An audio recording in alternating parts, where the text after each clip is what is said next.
IPS는 2016년 4월 4일 원익홀딩스로부터 반도체, 디스플레이, 솔라셀 사업 부문을 인적 분할하여 설립되었고 2016년 5월 2일 재상장 해가지고 이제 코스닥 시장에 진입을 했습니다. 시가총액은 2조 7,487억으로 코스닥 11위를 차지하고 있으며 52주 최고 59,300원, 최저 25,900원, 오늘 종가 기준으로 56,600원입니다. PER은 28배로 글로벌 반도체 제조 장비 업체 평균 25보다 약간 높은 편인데 배당 수익률은 0.36%로 거의 없는 편이며 주요 주주로는 원익홀딩스 외 3인이 33%, 삼성전자 외 1인이 7.5%를 보유하고 있습니다. 원익 IPS의 사업 부문은 크게 반도체 제조용 장비, 디스플레이, 솔라셀로 이루어져 있는데 반도체 제조용 장비 분야에는 반도체 제조 공정 중 가장 기술 난이도가 높은 기판 위에 회로 패턴을 형성하는 공정 장비 사업을 영위하고 있으며 그중 방막 형성을 위한 증착 장비를 주로 공급하고 있습니다. 디스플레이 분야에서는 TFT 공정의 드라이 에처, PI 컬링, LTPS뿐만 아니라 플렉시블 및 폴더블 디스플레이 패널 제조에 필수적인 공정 설비를 개발하여 공급하고 있습니다. 솔라셀 분야에서는 반도체와 디스플레이 장비에서의 기술과 노하우를 바탕으로 차세대 CIGS 방막 태양 전지 장비를 공급하고 있습니다. 2020년에 반도체 장비가 약 59%, 디스플레이 장비가 약 41%의 매출을 차지하며 솔라셀은 아직 매출이 없는 상태로 그래서 솔라셀을 제외한 반도체와 디스플레이에 대해서만 얘기해 보도록 하겠습니다. 먼저 반도체는 웨이퍼 제조, 회로 설계, 웨이퍼 가공, 검사, 패키징 과정을 통해 만들어지는데 파운드리는 설계 도면에 따라 웨이퍼 가공만 하는 회사를 의미합니다. 웨이퍼 가공 단계를 살펴보면 회로를 쌓아가는 과정은 수백 번의 산화, 포토, 식각, 세정연마, 이온 주입, 방막 증착, 세정연마 과정을 통해 이루어지며 각각 균일한 속도와 두께로 공정이 진행되어야 패턴이 부위별로 잘 나올 수 있습니다. 그래서 모든 단계가 중요하며 하나의 반도체가 완성되기까지 수개월이 걸린다고 합니다. 이 중에서 원익 IPS는 주로 방막 증착에 사용되는 ALD, CVD 제품을 납품하고 있고 이 두 제품은 파운드리에서 빠질 수 없는 부분이라고 할 수 있습니다. 반도체를 만들려면 회로를 여러 겹으로 쌓아 올린 구조를 형성해야 하는데 회로와 회로를 구분하고 보호하는 역할을 하는 방막이라는 단순 기계 가공으로 제조 불가능한 1 마이크로미터 이하의 얇은 막이 필요합니다. 방막이 된 웨이퍼 위에 분자, 원자 단위의 물질을 입혀 전기적 특성을 갖게 하는 공정을 증착 공정이라고 합니다. 증착의 종류에는 PVD, CVD, ALD가 있는데 PVD는 물리적인 방식을 이용해 증착하는 방법으로 현재는 많이 쓰이고 있지는 않습니다. CVD는 반응 온도를 낮춰 온도에 민감한 구조물 증착 시 유리하고 플라즈마를 사용하여 증착에 걸리는 시간을 줄이고 우수한 품질의 방막 생성이 가능하기 때문에 현재 가장 많이 사용되고 있는 방법입니다. 다만 원자 수준의 방막 증착을 제어하기 어려움이 있어 최근 ALD 방식이 떠오르기 시작했습니다. ALD는 매우 얇은 원자층을 한 번에 여러 겹 쌓는 기술로 쉽게 제어 가능한 순차적으로 서로 분리된 단계들을 사용하기 때문에 웨이퍼 지형도와 완벽히 일치하는 층 생성이 가능하고 표면이 원자 수준으로 매끄러우며 화학적 구성의 제어에 용이합니다. 또 5나노, 7나노 반도체와 같이 작고 미세한 반도체 소자의 필요성과 선택적으로 방막을 필요로 하는 선택적 영역 증착 사용이 가능하기 때문에 최근 각광받고 있습니다. 다음은 디스플레이입니다. 디스플레이 시장의 대부분은 LCD와 OLED가 차지하고 있는데 OLED는 LCD와 달리 PI 소재를 사용하기에 플렉시블이나 롤러블 같은 제품 생성이 가능합니다. 그래서 요즘에는 LCD보다 OLED를 좀 선호하는 추세이기도 합니다. 원익 IPS의 주 상품 중 하나가 이 PI 소재를 열 처리하는 장비이기도 합니다. LCD는 TFT 공정, CF 공정, 셀 공정, 모듈 공정을 이루어지며 여기에 봉지 과정을 추가하면 OLED 공정 과정과 같습니다. 이 중에서 TFT 공정을 살펴보면 반도체의 전공정 과정과 약간 유사한 모습을 보이고 있고 증착 과정에서 반도체와 동일한 CVD 장비를 사용할 수 있다고 합니다. 다음은 투자 포인트입니다. 반도체와 디스플레이 산업은 세대 교체가 주기적으로 진행되는 사업으로서 장비의 평균 기술 수명은 약 5년 정도이며 지속적으로 차세대 디바이스 생산에 적합한 장비의 개발이 필요합니다.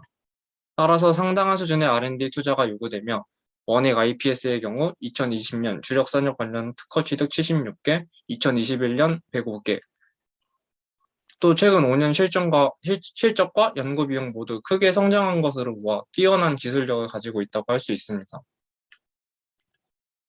그 다음으로 반도체 슈퍼사이클입니다. 일단 그래프를 보시면 팹 장비 투자액은 작년보다 16% 정도 성장했고, 이를 이어 파운드리와 메모리 투자가 증가할 것으로 예측하고 있습니다. 파운드리 시장 규모는 2020년에 846억 달러, 21년에 896억 달러를 예상한다고 합니다.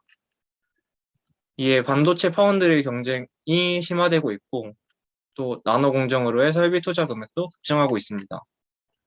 이에 따라 나노 공정의 필수인 ALD 시장도 매년 29% 정도 상승해 원익 IPS가 수혜를 입을 것이라고 생각합니다.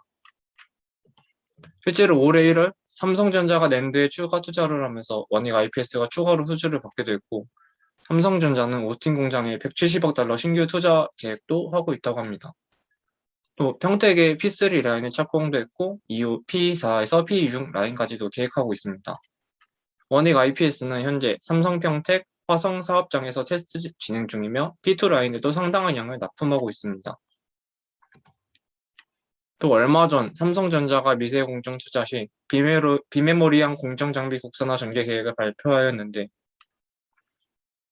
작년 10월 원익 IPS는 일본 도쿄 일렉트론이 독점하고 있는 전공정 핵심 장비인 메탈 CVD 장비를 국산화하는 데 성공하였고, 이 장비는 일본 수출 규제 문제 당시 SK 하이닉스에서 국산 대체재가 필요할 것으로 우려되는 품목에 포함시켰을 정도라고 합니다.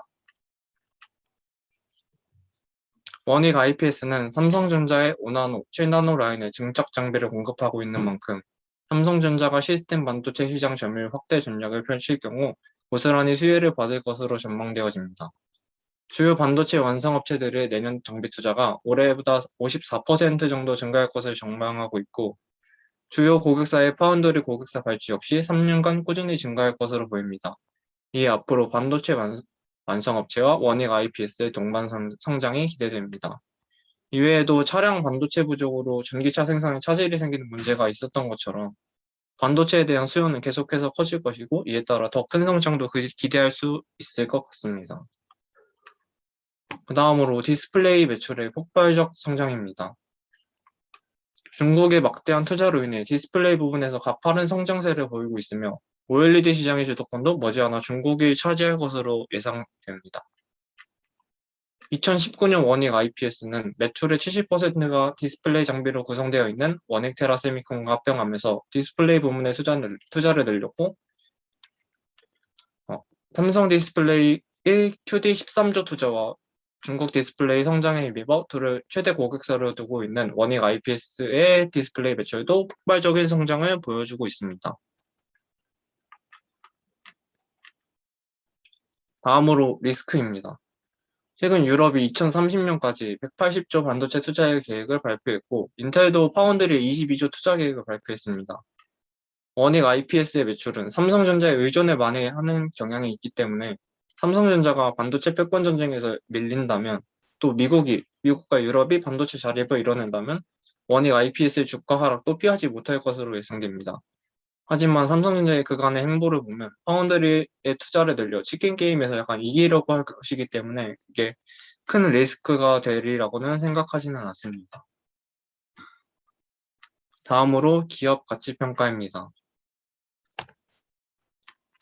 삼성전자 2017년 반도체 슈퍼사이클 당시 카펙스가 43조, 작년이 37조로 올해 반도체 슈퍼사이클로 투자 금액이 2017년을 상회하거나 그 이상일 것으로 최소 15% 성장을 예측하고 있습니다. 삼성전자의 사업부문 중 파운드리가 높은 비율을 차지하므로 반도체 제조 장비도 상승 여력이 크다고 보아 매출 성장률을 40%로 추정하였습니다. 디스플레이도 연평균 74% 성장, 전도 17% 성장을 하여 성장률을 약 30% 정도로 추정해 2021년 예상 매출액은 1조 4,810억입니다. 매출 원가와 판매 관리비는 최근 8개분기 평균값을 사용하였고, 매년 경상연구 개발비가 24% 성장하였는데, 이는 판매 관리비와 따로 분류하였습니다. 따라서 2021년 예상 영업이익은 2,257억입니다.